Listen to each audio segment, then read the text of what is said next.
ये कनिया एक रति एम्हर अइयो तऽ दरवाजा पर बैसल छलियै हन से बौआ के सर एखने आयल छलखिन हन आइ आ हुनको पैर छू कऽ प्रणाम केलनि आ कहलनि कि हैप्पी वुमन गणेश डे मतलब की भेलै हम नहि बुझलियै। ओतऽ चलि गेलखिन, एकर मने की भेलै हैप्पी वुमन गणेश डे कहलकै? हैप्पी वुमेन्स डे कहने हेतनि, नारी दिवस भेलै। ओ आइ नारी दिवस छियै।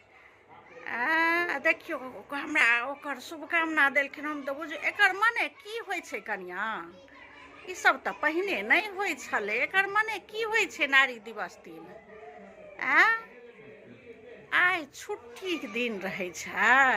आइ छुट्टी दिन रहै छै, नारी सबके आराम करैके दिन। ओ ये तहन किया एते भिनसर से काज केलियै ये?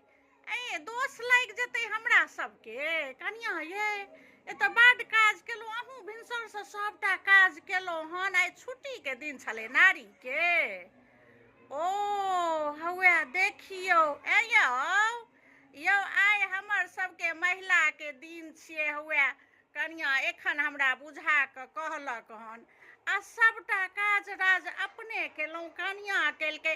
आइ अहाँ सब ने करितियै? आब एखन से सबटा काज अहाँ सब करू। कनिया आउ आइ अपन